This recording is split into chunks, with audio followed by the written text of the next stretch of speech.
Yes, we are recording.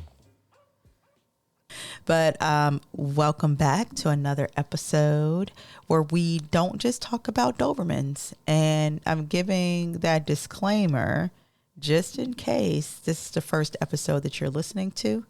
And I want to manage expectations. We will not be just discussing Dobermans this entire episode, but we will talk about animals and how we're connected with those animals, because that's what this podcast is about.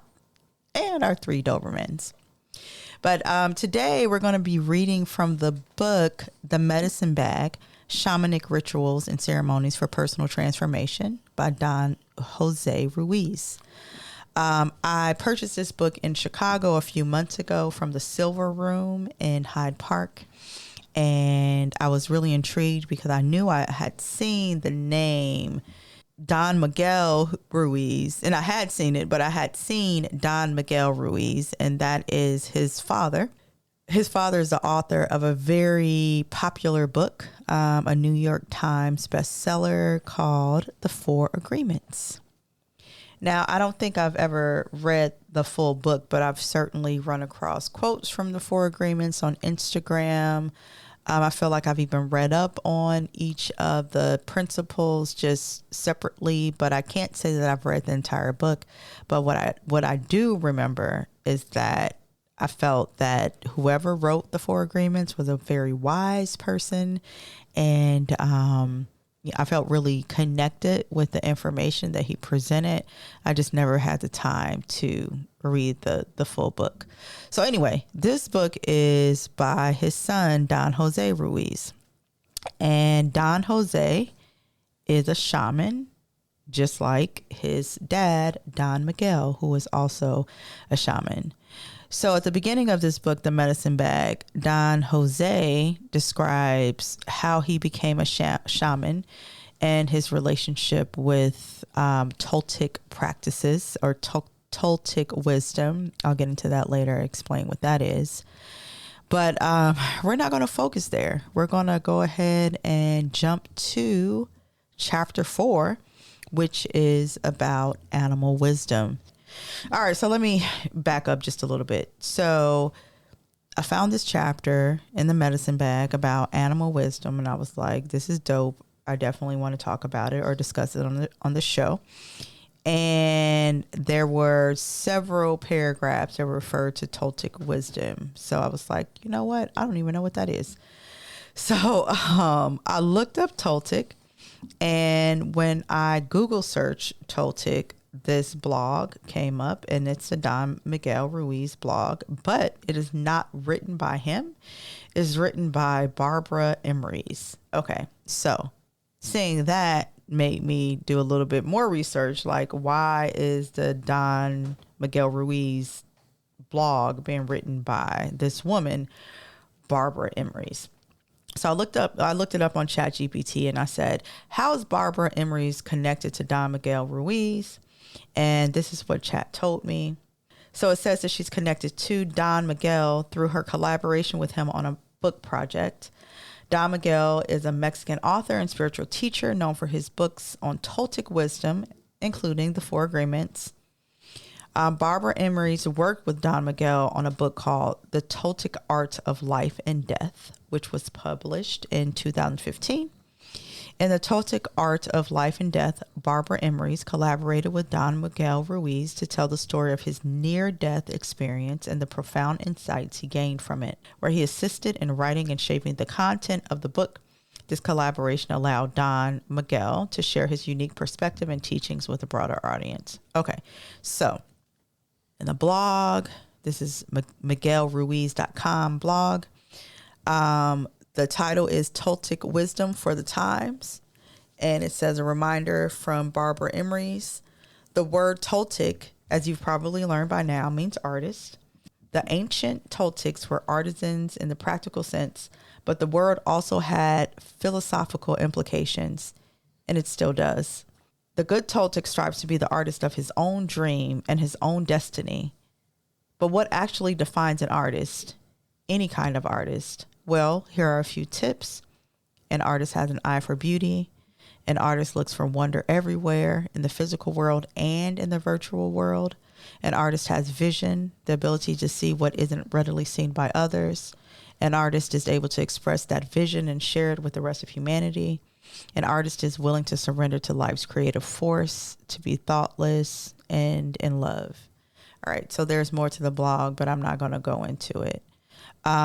Okay, so I feel like this is going to be a deep dive, this episode. Because when I read the blog, this is after reading the book, which like just really resonated with me today. When I read the blog and I saw the words, strives to be the artist of his own dream and his own destiny, I was blown away. And the reason being is that Damion and I went to see Dave Chappelle a few days ago. He was playing at the State Farm Arena in Atlanta, Georgia. This is in October 2023. And he talked about being a part of other people's dreams and the responsibility one has to remember and always consider that just like you're living out your dreams, while you're living out your dream, you are a part of someone else's dream. Mm-hmm. And he said, like, I'm a part of some people's dream right now by being here, doing this set at the State Farm Arena in Atlanta on Halloween night. Like, this is, like, I'm a part of somebody's dream. And when he said that, it really resonated with, you know, me and Damion, because it's true. You know, it is a part of our dream to be seeing Dave Chappelle. We were in a suite was provided by my husband's job. It's like a perk of his job, of Damien's job. We were in a suite seeing Dave Chappelle on Halloween night. Kevin Hart also came out. Like, it was really a night that we will probably never forget in our lives. So for him to say that, it just was like, wow, like, mind blown. Now, Damion, I'm going to let you comment on that, but I don't want to go too deep into it before we get into the actual topic today. But I just wanted to give a little bit of that context. But you look like you got something to say. I mean, it was an opportunity for us to see somebody who is a master, a legend in the industry, has shown his ability to make people laugh in several different ways, has broken it down, has explained it, has made it a part of his show, and just being somebody's dream. It just shows how a person who can put their mind to it and put their all in their grind into something that they love and make something of it. Yeah. You know? Yeah. I mean, on the way home, we was talking about it, and he had talked about that. And, you know, keep in mind, a little bit older. So I was like, I don't know, 16, 17, when Dave Chappelle was on Def Jam with Martin. And this was like 92, 93. And I saw the young Dave Chappelle, the hungry Dave Chappelle. Not that he's not hungry now, but I feel like he's still hungry. Young. But I feel like he's hungry in the sense that he is out here grinding and like living in his truth and demanding what he is owed, like and not compromising in any way. You know, so I still feel like he's hungry, but I know what you're saying, just in a different way. Yeah, like I mean, he's already developed. Successful. Yes, yeah. He's successful. You know, but he still has that drive that is just like, man, it's phenomenal. But just think how many hours. It takes 10,000 hours to become a master at anything.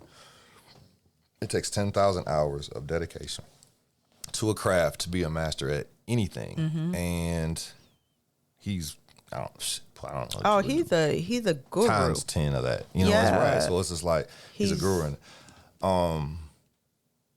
But just to see him grow the way he has, his skills developed, and how he's just a legend at the game. It was a privilege to be in the same arena as him. Yes. I'm mad that I wasn't as excited about going as I realized when I got there. You know, but sometimes that's like a pleasant surprise. Yeah, it was right. You extremely. like, yeah. And then not only that, but then to be surprised by him being brought on stage by Kevin Hart, and we did not know that Kevin Hart was about to be a part of that show. And he's one of our favorites as well. Like, we're huge fans of comedy. Like, huge. We've mentioned folks on this podcast, like we've mentioned comedians, huge fans. And Kevin Hart is one of our favorites, and he came out first before Dave Chappelle. He opened for him and made us laugh until we cried. Literally. Like, I don't even like that word, but literally. Yes. Made us laugh until we cried. Tears. Because it was like tears streaming down our faces. A 20 to 30 minute set that was just laughing from the first second to the last. It was ridiculous. So yeah, it was definitely a privilege. It was definitely a privilege. It's something that, yeah, I just it feels special to be in a show like that, and the fact that they locked our phones up so we couldn't take any videos, no pictures, no nothing. Yeah. But when I say that it was an experience that I'll never forget, we just have to remember it. We can't revisit it in any other way besides in our minds, unless he comes out with a special on Netflix, which I hope he does. But even still, it's not capturing like exactly what we were experiencing in that moment and where we were and what we were seeing and what we were feeling. But I think that there's something special about that, because it's rare that we're in situations where, or even have opportunities rather, to just be in the moment and enjoy being in the moment and not have our phones out and not be recording and not be trying to get the best photo or whatever. So yeah, you'll never forget the day because it happened on Halloween in 2023. Yeah. So it was pretty fantastic. So when I ran across this definition of the word Toltec in this blog, I was just, I really felt like there was a message there for us, and that I had made the right choice by choosing this excerpt for today's episode. I mean, I think the biggest thing before you get started is the fact that Toltec means, living in peace. It's a way of taking all your childhood, I don't know what you call it, while you were brought up as a child, all the habits that you created and limitations you put on yourself, and being able to rid yourself of that and live your life in peace and be successful and be, positive. And see the beauty in things, and see the wonder, and have a vision even when things don't go well and you feel discouraged, to be able to express it. I feel like that's what we're doing right now with this podcast. Like, it reminds me of Solange. She talks about, I saw things I imagined. And I was so mad in one of our episodes, we talked about that. We talked about witches. Mm-hmm. And I forgot to bring up Solange, because to me, Solange is like one of the witchy people. But anyway, she talks about seeing things that she imagined. And it's us sitting here, being able to record this podcast, that I feel really good about, that we feel really good about. It's like I saw things I imagined type moment. Mm-hmm. A lot of people can confuse this as a religion. It's not a religion, but it does follow a lot of the spiritual masters' philosophies, and it kind of combines them together. A lot of the same philosophies of all the spiritual masters. That's what shamanism is? Yeah, well, Toltec. Oh, Toltec. Yeah, Toltec is, it's not a religion necessarily, but it's all spiritual leaders, believe in living in peace. It's like a Toltec principle. Right, and they have all their similar, the philosophy and the goal is similar, but their approach to it may be a little bit different, but you're all aiming at the same goal, is to live in peace. So Toltec is like a combination of these spiritual leaders over time, in the past, present, and their approach is to live in peace. Oh, wow. Okay. Yeah. That's great. I wish I would have found this sooner, because that's all I want, just to live in peace. Sometimes you live in to me, we're living in it. We've been living in it, and we just didn't have a label on it. Now we do. That's true. That's true. You mean like we've been living our lives in a Toltec manner. Mm-hmm. That's so interesting. Yeah. I agree. We need to learn more about it. Well, we're doing it right now. Mm-hmm. All right. So in the book, The Medicine Bag, we've skipped to chapter 4, and it's about animal wisdom. And I'm going to start kind of like mid-chapter on this point that really stood out to me and go from there. So he says, whenever the shamans in my family notice themselves or someone else getting caught in the nightmare of the storytelling mind, which I'm going to kind of explain it here. It's like the delusional mind, or a mind where you're just not telling yourself the truth, or you're not being honest with yourself or with people around you. They will point to the animals for guidance about living free in the present moment. The shamans understood that life only exists in the present moment. The mind's addiction to suffering very often pulls us out of the present moment to seek peace in the future. As when we think we will be happy only when we acquire this or achieve that. The irony is that this very act of seeking peace prevents us from finding it. The only place where peace truly exists is in the here and now. One of the greatest lessons we can learn from our fellow animal beings is this importance of living in the present moment.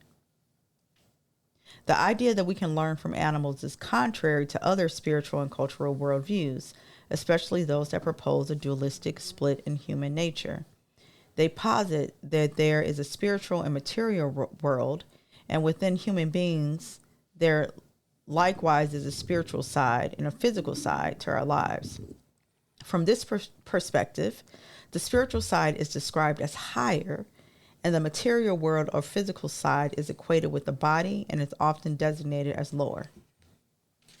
In many traditions, this lower aspect of life is called the animal side of humanity. And we've heard that, like primal.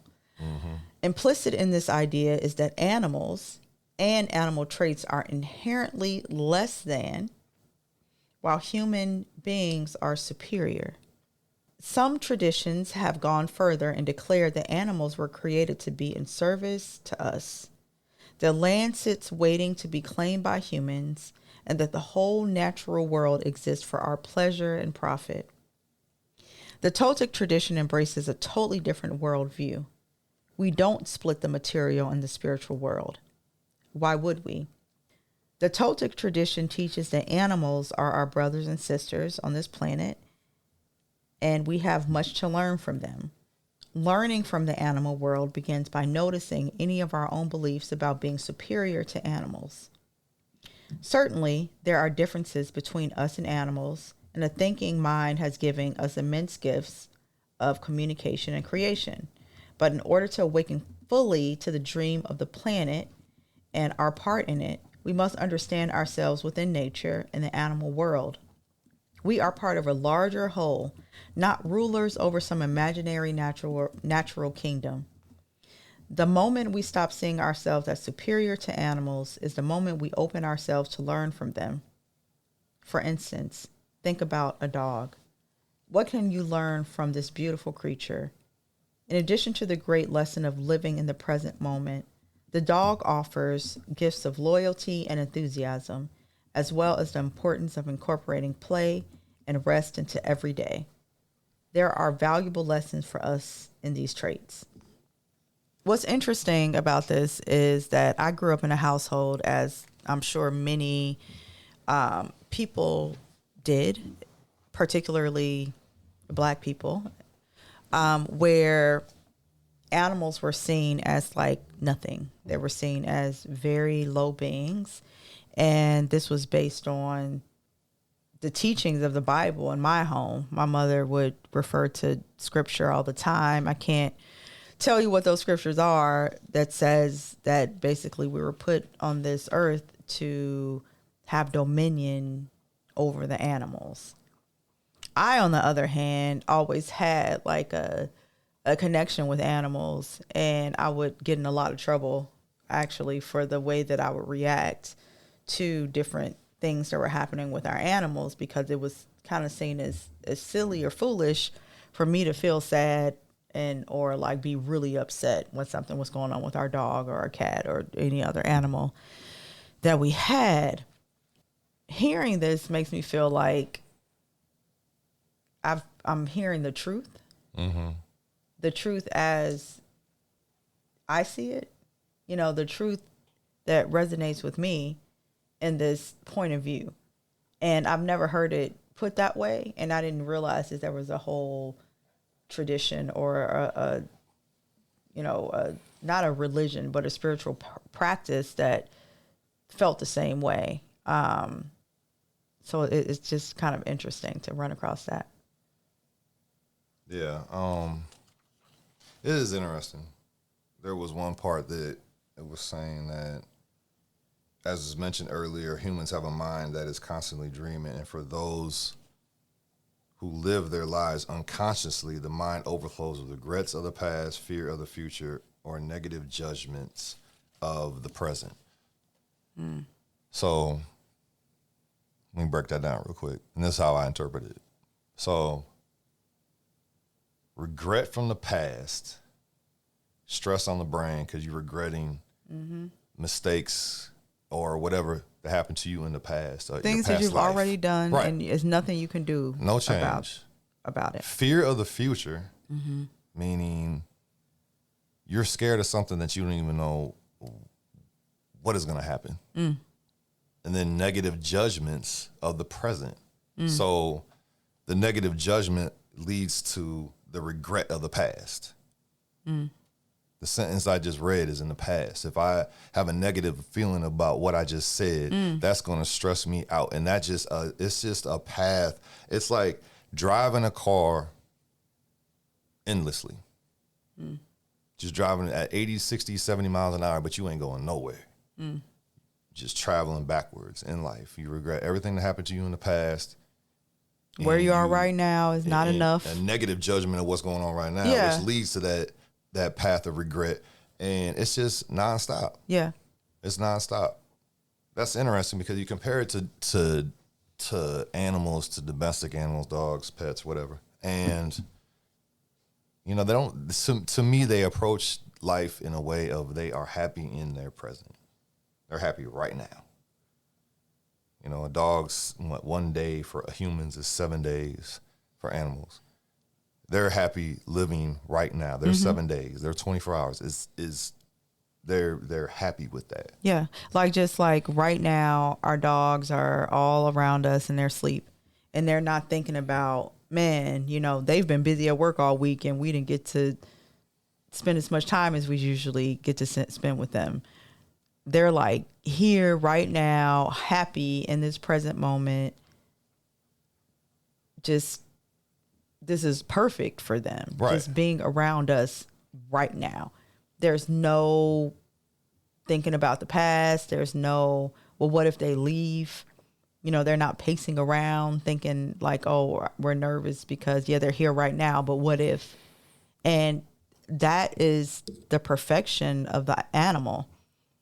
So that's why, when they said things that are negative are connected with the animal behavior, I've never thought of it that way. And I've even referred to it in that way on several occasions, like something being primal or like reptilian.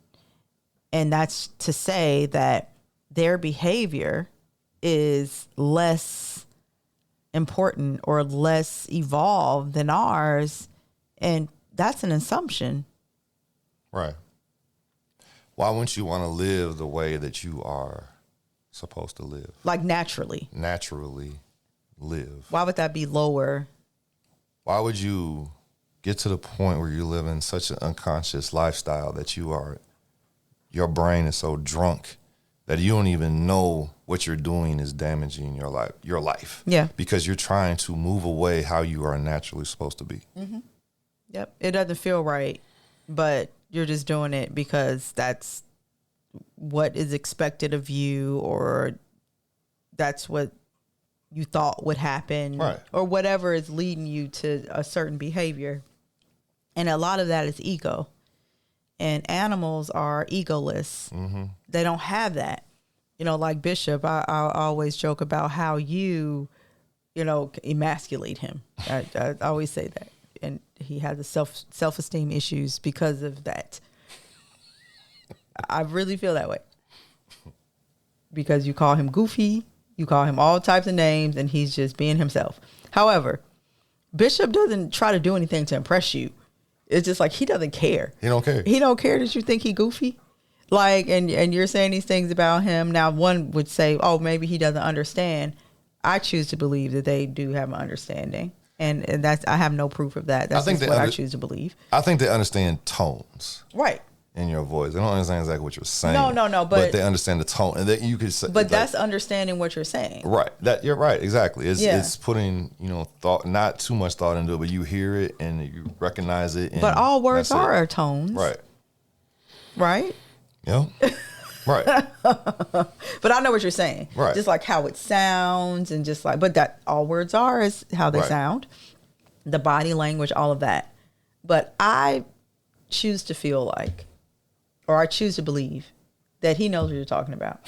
So, that's so funny. So like today when he was on Yummy looking crazy, because she does this thing with him, I can't even explain it, where he likes puts his paws on her shoulders and he like puts his head down and he just like, he loves it so much. Like, and they're like hugging. He puts his paws on her shoulders in a slouch position while Yummy slouched down too, and they're hugging. They're hugging. And then he puts his head down and puts his head on her forehead.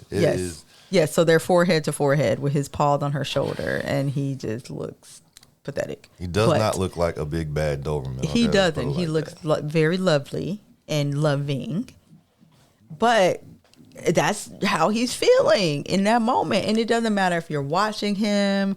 It doesn't matter how you feel about it. It's just like, this is how I feel. I love when she does this with me. Right. And he does it every time. Like he, you could just feel him just like it's like perfection to him.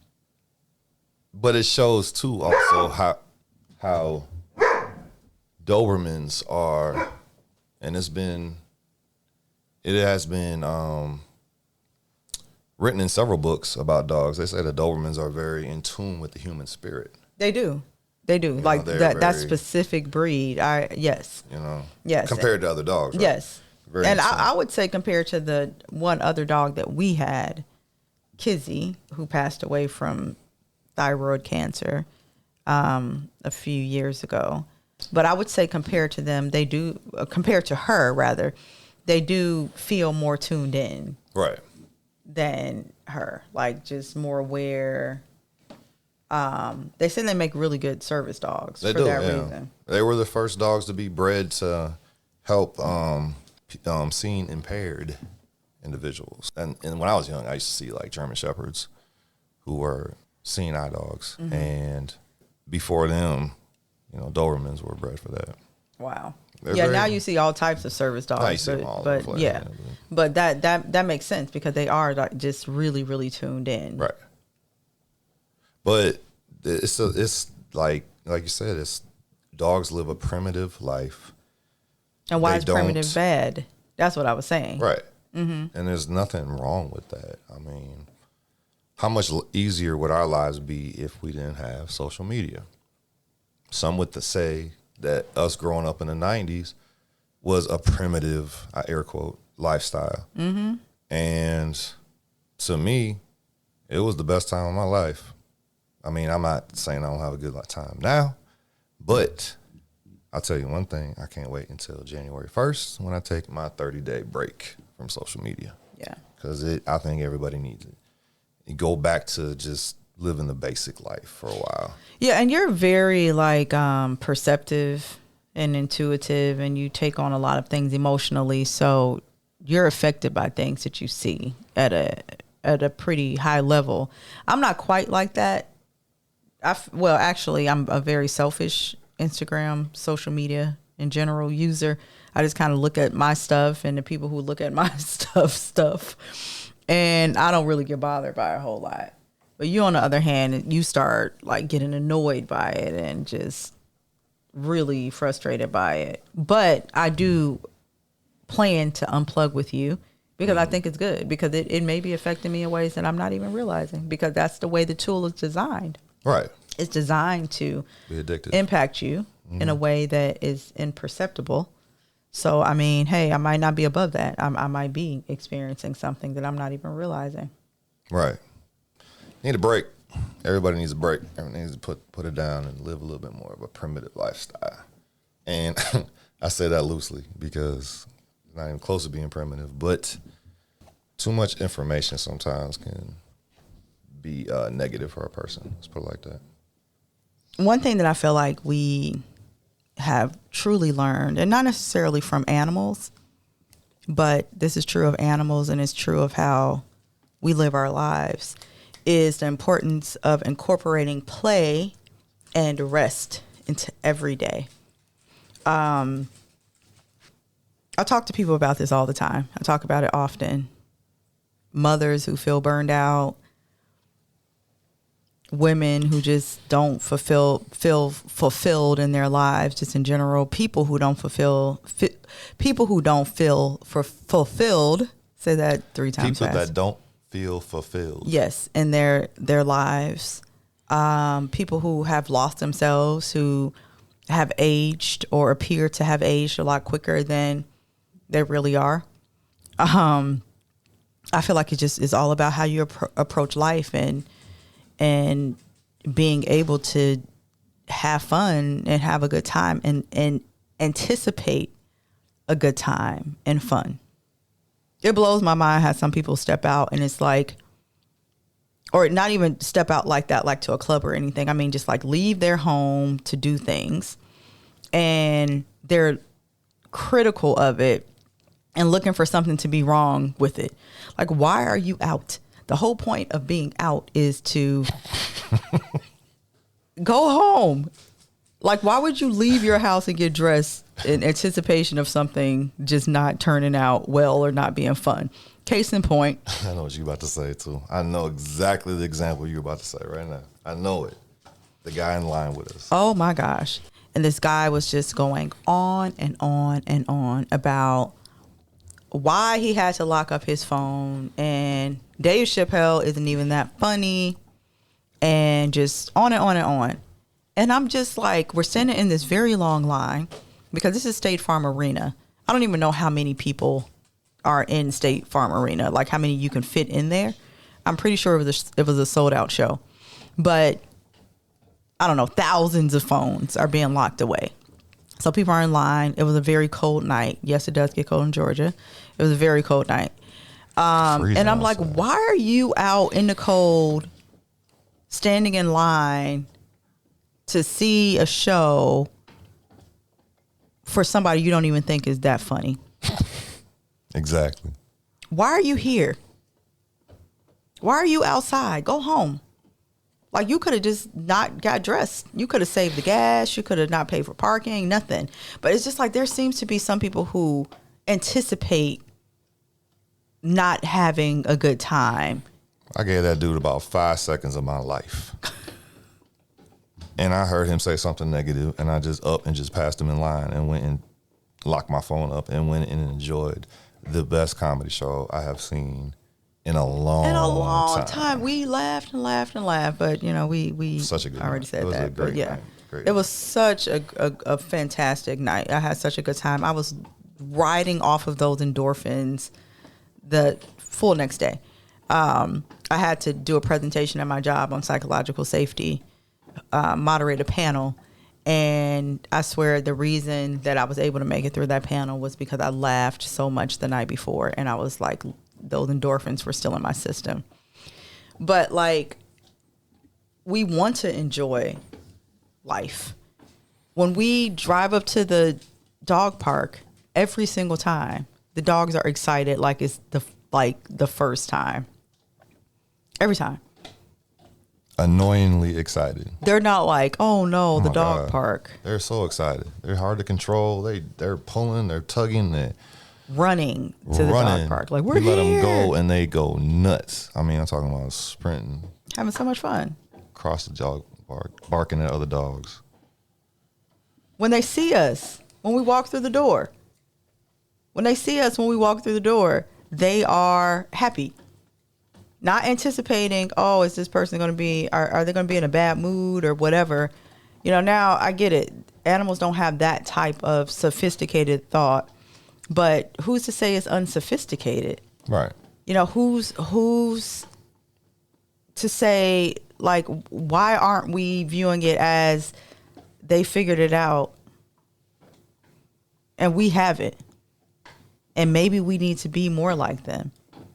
And that's what the Toltec practice teaches, or the Toltec approach, or whatever it is. Just I'm learning about it today. Recently, rather. I'm learning about it recently. But like that's what it teaches. What makes you happy? Answer the question and do what makes you happy. What makes you fulfilled? What fulfills your life? What allows you to release positive endorphins in your brain? However else you want to say it. Yeah. Whatever puts a smile on your face. Whatever, you wake up and think about doing that you really want to do throughout the day. Find out what that is and live your life as such. Mm-hmm. You know what I mean? And it's just like we all got jobs we got to do. We got to pay the bills. I get it.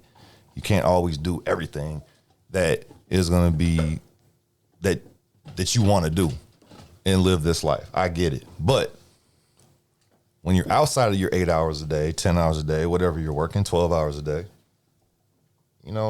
enjoy your life. Enjoy your life. Have a good, no, not even outside of that. Let's rewind a little bit. Okay. Find joy in every single thing that you do. There you go. You're going to be at work all day long waiting for the day to be over? Are you kidding me? You're not going to find things about that job that are exciting to you? Right. Why not? Like, who are you hurting? Are you hurting your employer? Or are you hurting yourself? You're only hurting yourself. You're right about that. Because if I think about it after you just said that, it's like, yeah, I do work, all day and I work very hard. But I got people that I work with that I talk to on a daily basis that I've created positive relationships with, and that's just because I'm a positive person, and people tend to like me, and I tend to like people, and yeah, bam, and it tends to go that way. I'm not a combative type person. I don't ever approach anybody in a combative type way, and in fact, I hate it when people approach me in a combative way or a negative way, because I really don't know what to say to you. Yeah, I'm getting to the age. It's awkward. Like, why are we doing this? What's this energy about? When you're younger, you try to entertain people to a point. You try to, rub people the wrong way to a point sometimes on purpose, or prove somebody wrong. Like, what are you going to get at the end of the day? You don't own this place. This ain't even your company. Just give people what they want and just move on. Like, it's not a big deal. Like, choose your battles, and there should be very few battles. It's like, okay, whatever. Even outside of the job, when you just have friends and family that may say something that you may not 100% agree with. Why even take the time? I mean, you can have a friendly conversation with somebody about something, but when it gets to the point where it's just like it's getting too combative or too, like, lack of better terms, a pissing contest, step away. What are you going to get? What are you getting out of it? Nothing. From that? Nothing. You get nothing out of it. And besides aggravation, and then if you really allow it to bother you, it's something that you talk to with other people that, creates a negative cloud over your head, because what are you talking about? Something that's, that you feel is negative. You're not getting anything out of it. It's just live your life and don't worry about what other people are doing. And that's what dogs do. They live their lives and they don't care what other people are doing. They don't care what the other dogs think or anything like that. All. It's just like they just live, and I definitely think there's a lesson in that. There is a lesson in it.